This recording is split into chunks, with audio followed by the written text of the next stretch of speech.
Halo mahasiswa Universitas Terbuka yang berbahagia. Selamat datang di video untuk pembelajaran interaktif pada modul 3 yang berjudul Peran Organisasi Kearsipan dalam Perancangan Jadwal Retensi Arsip. Video ini dibagi ke dalam 2 sesi. Sesi pertama menjelaskan tentang peran organisasi kearsipan. Sesi kedua menjelaskan tentang penyusunan kebijakan jadwal retensi arsip. Ini adalah sesi kedua dari video untuk pembelajaran interaktif pada modul 3 yang memberikan gambaran tentang penyusunan kebijakan jadwal retensi arsip. Simak video singkat ini dengan baik. Selamat mengikuti. Berdasarkan Peraturan Kepala Arsip Nasional Republik Indonesia Nomor 22 Tahun 2015 tentang Tata Cara Penetapan Jadwal Retensi Arsip, bahwa tata cara penetapan jadwal retensi arsip dapat diartikan proses tahapan pembuatan jadwal retensi arsip yang mencakup tahapan penyusunan, permohonan, persetujuan dan pengesahan dalam peraturan perundang-undangan. Sedangkan pengesahan jadwal retensi arsip dapat diartikan penetapan jadwal retensi arsip dalam bentuk peraturan atau keputusan oleh pimpinan pencipta arsip. Tata cara penetapan jadwal retensi arsip terdiri dari 3 tahapan besar yang meliputi 1. Penyusunan rancangan jadwal retensi arsip. 2. Permohonan persetujuan pertimbangan jadwal retensi arsip. Dan 3. Pengesahan jadwal retensi arsip. Penyusunan rancangan jadwal retensi arsip dilakukan oleh tim kerja. Tim kerja sekurang-kurangnya memuat unsur pimpinan unit kearsipan, unit pengolah, arsiparis dan atau pengelola arsip.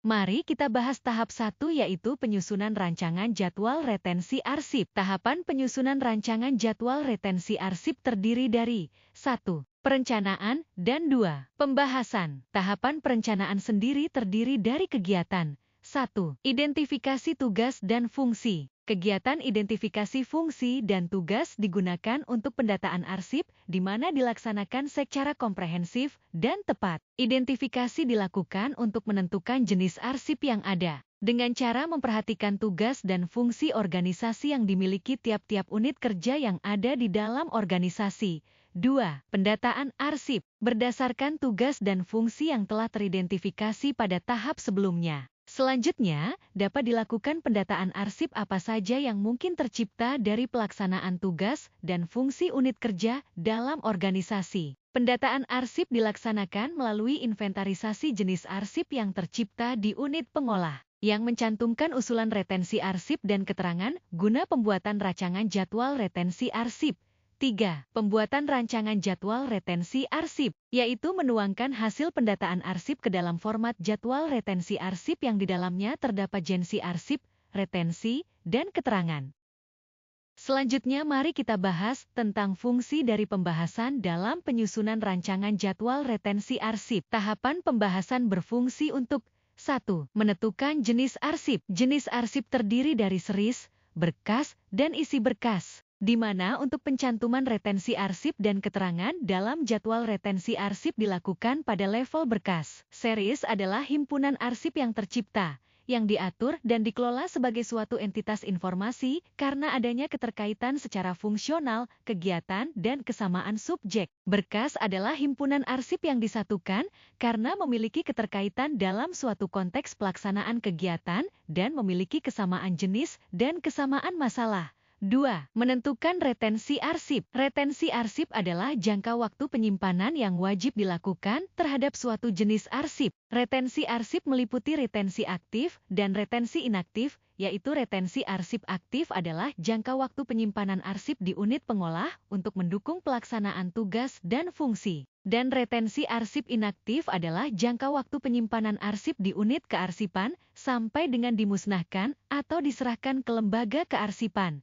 3. Menentukan keterangan. Isi keterangan berupa rekomendasi penentuan retensi suatu jenis arsip dimusnahkan, keterangan musnah atau dipermanenkan, keterangan permanen. Penentuan keterangan dalam jadwal retensi arsip dapat didasarkan pada pedoman retensi arsip yang telah ditetapkan oleh Kepala Arsip Nasional Republik Indonesia. Pedoman retensi arsip adalah ketentuan dalam bentuk petunjuk yang memuat retensi minimal arsip masing-masing urusan pemerintahan yang menjadi acuan dalam penyusunan jadwal retensi arsip masing-masing lembaga, di mana untuk keterangan terdiri dari keterangan musnah dan permanen. Keterangan musnah adalah informasi yang menyatakan bahwa suatu jenis arsip dapat dimusnahkan karena jangka waktu penyimpanan telah habis dan tidak memiliki nilai guna, tidak ada peraturan perundang-undangan yang melarang dan tidak berkaitan dengan penyelesaian suatu kasus yang masih dalam proses hukum. Sedangkan keterangan permanen adalah informasi yang menyatakan bahwa suatu jenis arsip memiliki nilai guna sekunder atau nilai guna permanen, wajib diserahkan kepada lembaga kearsipan sebagai bukti pertanggungjawaban nasional sesuai dengan lingkup fungsi dan tugas masing-masing organisasi. Setelah penyusunan rancangan jadwal retensi arsip dilakukan oleh pencipta arsip dalam hal ini Unit Kearsipan, maka langkah selanjutnya adalah dilakukan permohonan persetujuan pertimbangan jadwal retensi arsip kepada lembaga kearsipan. Surat tersebut dilampiri dengan rancangan jadwal retensi arsip dalam bentuk hard copy dan soft copy. Hard copy yang dilampirkan diparaf pada tiap halaman oleh Kepala Unit Kearsipan dan halaman terakhir diparaf oleh pimpinan. Setelah rancangan jadwal retensi arsip diterima oleh lembaga kearsipan, maka akan dilakukan penelaahan dan verifikasi. Selain itu, juga akan dilakukan pembahasan persetujuan jadwal retensi arsip bersama. Pembahasan persetujuan jadwal retensi arsip dilakukan berdasarkan standar operasional prosedur administrasi pemerintahan tentang pemberian persetujuan pertimbangan jadwal retensi arsip. Setelah tahapan pemohonan persetujuan pertimbangan jadwal retensi arsip, maka Kepala Arsip Nasional Republik Indonesia dapat memberikan persetujuan pertimbangan jadwal retensi arsip dimaksud. Beberapa standar operasional prosedur yang digunakan yaitu 1. Persetujuan atau pertimbangan jadwal retensi arsip pada pencipta arsip. 2. Pemeriksaan kelengkapan berkas permohonan jadwal retensi arsip. 3. Telaah rancangan jadwal retensi arsip. 4. Pembahasan jadwal retensi arsip pada pencipta arsip.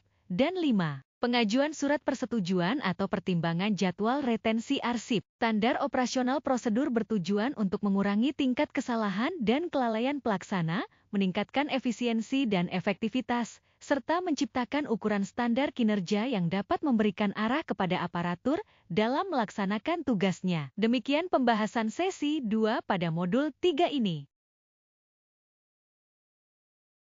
Mahasiswa Universitas Terbuka yang berbahagia, kita akhiri pembelajaran kali ini. Terima kasih dan sampai jumpa di video pembelajaran berikutnya.